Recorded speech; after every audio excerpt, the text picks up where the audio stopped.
नमस्कार, मैं हूं आपके साथ अलीम अतर। बुलेटिन में खबरों की शुरुआत करते हैं। रूपेश सिंह हत्याकांड के बाद बिहार सहम गया है। लोगों के जहन में 15 साल पुरानी यादें ताजा होने लगी हैं। लोगों को घर से बाहर कदम रखने में डर लगने लगा है। दिन दहाड़ी चलती है गोली,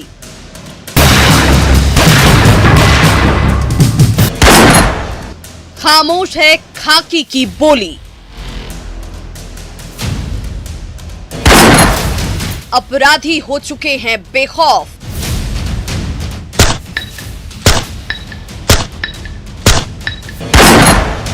खाकी के दावों में ही खौफ।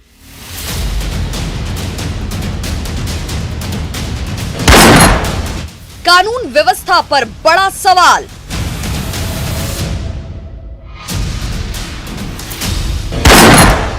अपराध से बिहार का बुरा हाल।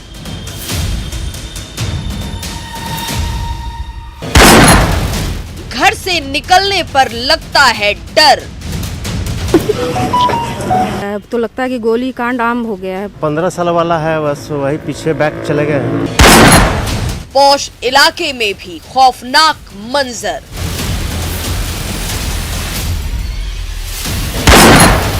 वारदातों से सहमा बिहार।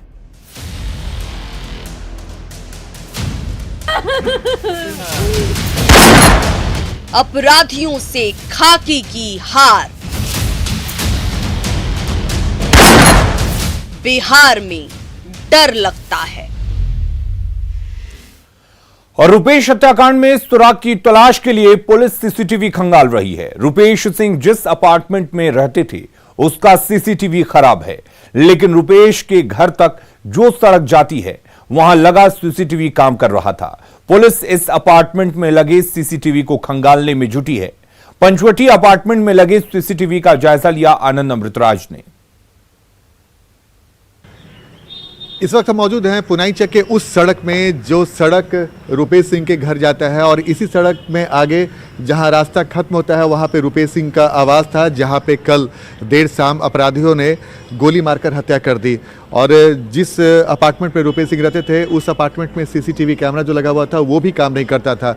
लेकिन जैसे ही इस सड़क में इंटर करेंगे तो आप पंचवटी अपार्टमेंट है जहां पे एक सीसीटीवी कैमरा लगा हुआ है। और ऐसे खबर है कि ये सीसीटीवी ठीक है, ये जो हमें जानकारी मिली कि सीसीटीवी कैमरा काम करता है। हम एक बार फिर से आपको तस्वीर दिखाते हैं कि ये पंचवटी अपार्टमेंट है, और पंचवटी अपार्टमेंट जो सीसीटीवी कैमरा आप देख रहे हैं वो कैमरा फंक्शनल है, यानी कि वो ये सीसीटीवी कैमरा काम कर रहा है। और यही रास्ता, इसी रास्ता से आप जो रुपेश सिंह है उनके आवास की ओर जा सकते हैं। तो यही एकमात्र सड़क है जिस सड़क को पार करने के बाद रुपेश सिंह का आवास मिलता है, और अपराधी शायद इसी रास्ते रुपेश सिंह के आवास की तरफ गए होंगे और घटना को अंजाम देके इसी रास्ते से निकले हैं। तो पुलिस को इस सीसीटीवी से काफ़ी मदद मिल सकती है, और पुलिस शायद इसी सीसीटीवी कैमरे को तलाशने की कोशिश कर रही है, खंगालने की कोशिश कर रही है। तो जाहिर सी बात है पंचवटी अपार्टमेंट पे लगने वाला ये सीसीटीवी कैमरा पुलिस के लिए मददगार साबित हो सकता है। और जो इनपुट मिल रहा है कि एक हल्की धुंधली सी तस्वीर पुलिस को मिली है जिस पर पुलिस काम कर रही है। तो बहरहाल हमने आपको तस्वीर दिखाया है उस सड़क का जिस सड़क में रुपेश सिंह का घर था, जिस घर के सामने उनकी हत्या हुई थी, और उसी रास्ते पर जाने के लिए एक सीसीटीवी कैमरा लगा हुआ है जिसकी जांच पुलिस कर रही है। कैमरामैन सुबोध के साथ आनंद अमृतराज, न्यूज 18 नेटवर्क, पटना। और रुपेश सिंह के दिन दहाड़े हत्या के बाद पटना पुलिस ने शहर भर में सघन अभियान शुरू किया है। पुलिस गाड़ियों और संदिग्धों की तलाशी ले रही है। बाइक सवारों को रोककर तलाशी ली जा रही है। रुपेश सिंह की हत्या के बाद पुलिस बल अलर्ट पर है। पुलिस को वाहनों की तलाशी के आदेश मिले हैं। तलाशी अभियान का जायजा लिया न्यूज 18 संवाददाता रवि एस नारायण ने। पटना में दिन दहाड़े हत्याकांड के बाद पुलिस जो है वो सतर्क है। और यहाँ पे आपको बता दो कि ये हार्डिंग रोड है, और हार्डिंग रोड में पुलिस लगातार जो है वो सघन अभियान जारी किए हुए है। तमाम जो आने जाने वाले जो लोग हैं वहाँ पे हर एक व्यक्ति को जो चल रहे हैं उसे रोक करके लगातार तलाशी ली जा रही है। और ये देखिए पुलिस जो है उसे आदेश दिया गया है कि पूरी तरह से पटना में चप्पे चप्पे पे जो है जिस ढंग से तलाशी अभियान जारी करे, और ये तलाशी अभियान जो है पूरे पटना शहर में चलाया जा रहा है। और देखिए एक एक व्यक्ति को यहाँ पे तलाशी ली जा रही है कि कौन क्या है और किस ढंग से यहाँ पे जा रहा है। तो एक ढंग से कहें कि पुलिस जो है वो पूरी तरह से सतर्कता जो है वो उसने बढ़ाई है। और ये तस्वीर जो है वो पटना के, ज़रा देखिए कि कोई भी यहाँ से लोग जो निकल रहे हैं उनकी तलाशी जो है वो सघनता के साथ लिया जा रहा है। तो ये पुलिस जो है वो पूरी तरह से सतर्क है, महिला बल के साथ जो है यहाँ पे पुलिस जो है अलर्ट है। क्या सारे लोगों की तलाशी ली जा रही है? जी जी जी, अब आपराधिक दृष्टिकोण से तलाशी हो रही है। किसी तरह आपराधिक जो माने इस तरह से संदिग्ध बाज दिखते हैं उनका तलाशी लिया जा रहा है। क्या चल रहा है कि जी सर, आपराधिक दृष्टिकोण से चेक किया जा रहा है सर, कोई ऐसा कोई सामान नहीं ले जाए, दारू ना ले जाए, ये सब सारे चीज़ का चेकिंग हो रहा है सर। तो देखिए यहाँ पे पुलिस जो है पूरी तरह से सतर्क है और तलाशी अभियान जो है वो शहर भर में यहाँ पे लगाई गई है। कैमरा पर्सन अजय दुबे के साथ रवि एस नारायण, न्यूज़ 18 पटना। तो बिहार में बढ़ते अपराध को लेकर तेजस्वी यादव ने सीधे नीतीश सरकार पर निशाना साधा है। तेजस्वी ने कहा कि बिहार में अपराधी बेलगाम हैं। बीजेपी पर सवाल उठाते हुए तेजस्वी ने कहा कि 2 डिप्टी सीएम किस पार्टी के हैं, सबको जवाब देना होगा। जो हत्याकांड हुआ है इसके हम लोग जो है मांग करते हैं कि इसकी निष्पक्ष जांच हो और जल्द से जल्द जो है हत्यारा पकड़ा जाए। बिहार के मुख्यमंत्री थक चुके हैं, उनसे अब बिहार संभलने वाला नहीं है। लगातार जो है अपराध जो है बढ़ता चला जा रहा है और हम बार बार कह रहे हैं कि ये सेलेक्टेड और नॉमिनेटेड मुख्यमंत्री हैं। यहाँ सैकड़ों हत्याएं, बलात्कार, लूट, रंगदारी, अपहरण, सारी चीजें हो रही हैं, लेकिन हमारे बिहार के मुख्यमंत्री जी एक अफसोस प्रकट नहीं कर पाते, किसी पीड़ितों से नहीं मिलते और सवाल पूछा जाता विपक्ष के लोगों से। और जो सरकार बिहार सरकार की चल रही है, असल में सरकार गुंडा ही चला रहे हैं। इससे बचने का प्रयास बीजेपी के लोग कर रहे हैं, लेकिन उनको यह एहसास होना चाहिए कि भाई आपके इतने मंत्री हैं, 2 उप मुख्यमंत्री हैं, किस काम के, क्या काम कर रहे हैं? लगातार घटनाएं बढ़ती जा रही हैं, लोग जो है असहज महसूस कर रहे हैं, घर से निकलने में सुरक्षित महसूस नहीं कर रहे। आप बताइए, अब तो घर में लोग घुस घुस के गोली मारे जा रहे हैं। तो बिहार में बढ़ती आपराधिक घटनाओं को लेकर बीजेपी सांसद जनार्दन सिग्रीवाल का अजीबोगरीब बयान सामने आया है। बीजेपी सांसद ने अपराधियों को गोली मार देने की वकालत की है। सिग्रीवाल ने कहा कि इसके लिए कानून में बदलाव की जरूरत हो तो की जाए।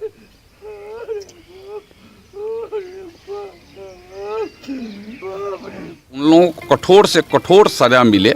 उन लोगों को मैं तो कहूँगा कि उन लोगों को भी इसी तरीक़ा से सरेआम, भले अपने यहाँ कानून उसमें क्या सहयोग कर रहा है नहीं, लेकिन सरेआम वैसे अपराधियों को जब सही अपराधी पकड़े जाएं तो चौक चौराहे पर भी उसको टांग करके गोली से भूंज देना चाहिए। वैसे खौफ की आज आवश्यकता अगर महसूस अगर सरकार कर रही हो, कानून उसके लिए क्या इजाज़त देता है नहीं देता है, लेकिन कानून में भी अगर परिवर्तन कर करके ऐसे करने की अगर आवश्यकता हो, क्योंकि दुनिया के कई एक देशों में यह कानून है, अपने यहाँ नहीं कानून है, लेकिन वैसे अपराधियों को निश्चित रूप से बख्शा नहीं जाना चाहिए। जैसे हो वैसे अपराधियों पर नकेल कसा जाना चाहिए।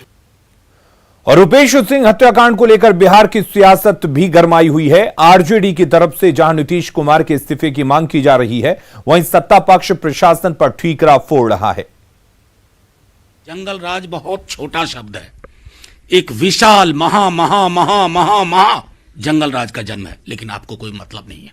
आपको कुर्सी बची रहनी चाहिए, चाहे चारों पाए कोई और पकड़ करके चला रहा हो, लेकिन कुर्सी चाहिए। इधर लगातार जिस तरह से घटनाएं हो रही हैं, चाहे वो हत्या की हो, चाहे वो लूटमार की हो, चाहे वो डकैती की हो, ऐसा लगता है कि नीतीश कुमार जी की पकड़ प्रशासन से बिल्कुल ख़त्म हो चुकी है और पुलिस वहाँ की बिल्कुल विफल है कानून व्यवस्था को बनाने में। कि जब सरकार आपके साथ खड़ी है और आपको छूट दी जा रही है, फिर भी पटना के अंदर में अपराध बेलगाम है या पूरे बिहार में, और आप बैठकर सिर्फ ऑफिस में ये बतला रहे हैं कि हम कार्रवाई कर रहे हैं, जनता कार्रवाई चाहती है, माननीय मुख्यमंत्री कार्रवाई चाहते हैं, चाहे ये रुपेश जी की घटना हो या अन्य घटना हो।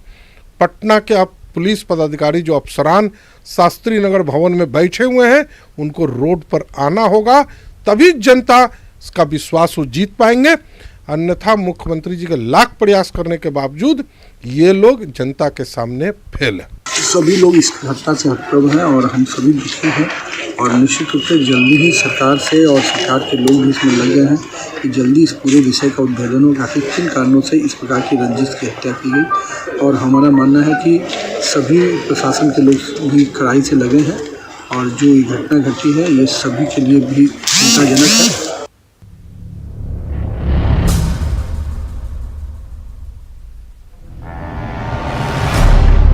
राजधानी पटना में सरेआम हत्या से हड़कंप मच गया है। इंडिगो के स्टेशन हेड रुपेश सिंह की उनके अपार्टमेंट के बाहर हत्या कर दी गई।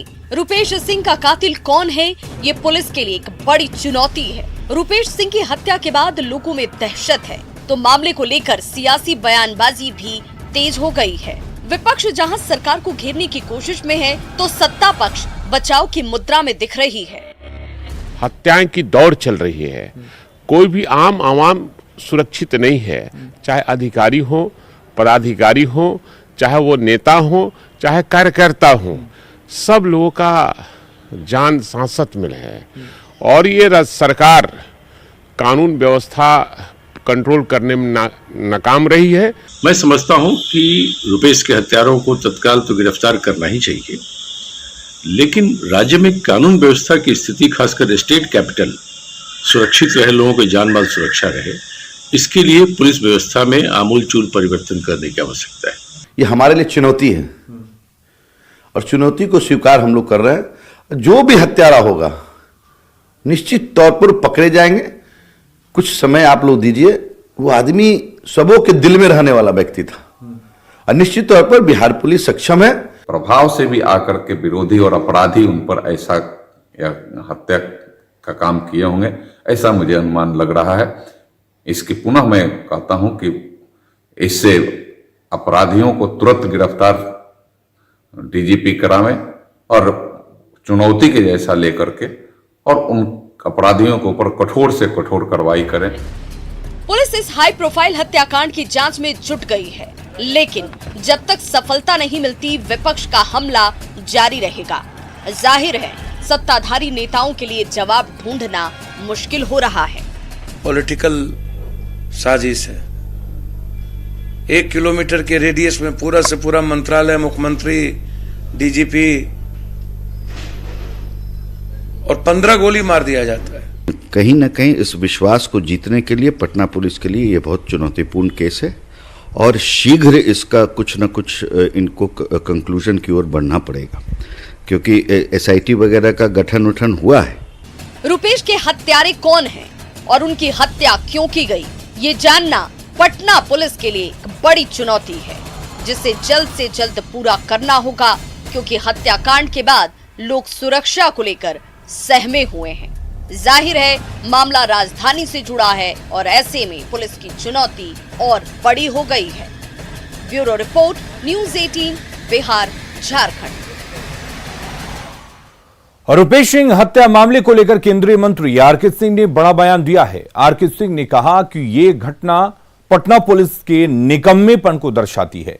कानून व्यवस्था दुरुस्त होना जरूरी है। यह पटना पुलिस पर सवालिया निशान खड़ा करता है। एकदम बिल्कुल साहब, ये निकम्मापन पुलिस का दर्शाता है। मैं तो यही कहूँगा, वहाँ पर आसपास जरूर चेक पोस्ट रहा होगा, जरूर नाका रहा होगा। वो लोग कर क्या रहे थे? सरेआम कैपिटल में हत्या हो जाए, यह बड़े शर्म की बात है, पटना पुलिस के लिए शर्म की बात है। और मुझे तो लगता है कि उस क्षेत्र के जो भी पदाधिकारी लोग हैं उनको तो निलंबित कर दिया जाना चाहिए। तो इंडिगो के मैनेजर रुपेश सिंह की सरेआम हत्या कर दी गई। पुलिस के हाथ अभी तक खाली हैं, लेकिन घटना को लेकर कई लूप होल्स भी देखने को मिले हैं।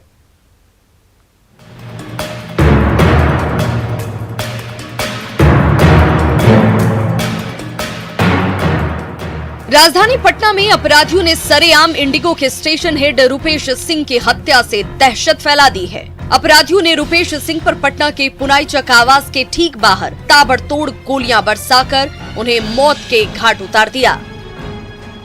हाईलाइट में रहने वाले रुपेश सिंह की हत्या से पुलिस की कार्यशैली पर गंभीर सवाल खड़े हो रहे हैं। साथ ही कई लूपहोल्स भी सामने आए हैं। जाहिर है इस पर सवाल खड़े हो रहे हैं। जब एक ही रास्ता था तो कैसे अपराधी निकल गए? मर्डर के बाद अपराधियों को किसी ने कैसे नहीं देखा? अपार्टमेंट का सीसीटीवी कैमरा आखिर ठीक क्यों नहीं कराया गया? आसपास के सीसीटीवी कैमरों में क्या कैद हुए हैं अपराधी? कुसुम विला अपार्टमेंट के लोगों को कब मिली जानकारी? अपार्टमेंट का गार्ड घटना के वक्त कहां गायब था? रुपेश के आने जाने की जानकारी कौन दे रहा था? घटना से पहले किस किस ने रुपेश से संपर्क किया था? हत्या के बाद रुपेश की कार को पुलिस ने कब्जे में ले लिया है। साथ ही उनके कार से मिली मोबाइल को भी खंगाला जा रहा है। पुलिस इस बात की जानकारी इकट्ठा करने में जुटी है कि अंतिम बार रुपेश की बात किससे हुई थी। जिस तरह से पटना में इस हत्याकांड को अंजाम दिया गया, उसके बाद पुलिस को पेशेवर शूटर्स पर शक है। लेकिन सवाल है कि पुलिस अपराधियों का पता कब तक लगाएगी? न्यूज़ 18 के लिए पटना से आनंद अमृतराज के साथ संजय कुमार की रिपोर्ट। 15 साल के लिडियन नदस्वरम एक भारतीय पियानो प्लेयर हैं जो आंखों पर पट्टी बांधकर पियानो बजा सकते हैं। वे एक साथ 2 पियानो बजाते हैं या एक ही पियानो पर 2 अलग अलग धुनें बजा सकते हैं। ए.आर. रहमान ने उन्हें भारत का संगीत राजदूत कहा है। आप भी देखिए दुनिया में अपनी पहचान तलाशते प्रतिभाशाली बालक की कहानी।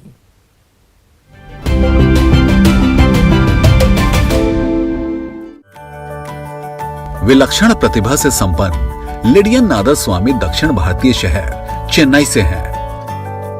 उन्हें विश्व का सबसे तेज पियानिस्ट कहा जाता है। लिडियन अपनी आंखें बंद करके भी पियानो प्ले कर सकते हैं।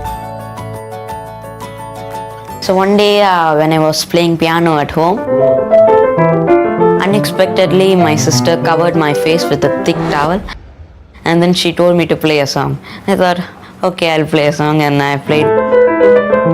And then she realized, and even I realized, that I can also play blindfold, so I practiced more. उन्हें ग्लोबल रूप में प्रसिद्धि 2019 में मिली जब उन्होंने American TV show the world's best जीता और पुरस्कार राशि के रूप में $1 मिलियन। जब उनके आइडल ए.आर. रहमान ने उन्हें भारत का म्यूजिकल एम्बेसडर कहा। अब Lydian Beethoven on the moon का मूनलाइट सोनाटा बजाना चाहते हैं। स्वाभिमान भारत की उपलब्धियों की कोई सीमा नहीं है।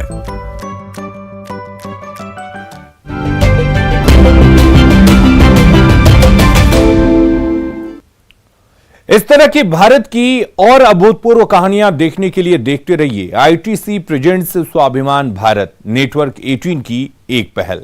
फिलहाल के लिए अपना बिहार में इतना ही। आगे देखिए झारखंड की खबरें जोहार झारखंड में सुकन्या सिंह के साथ।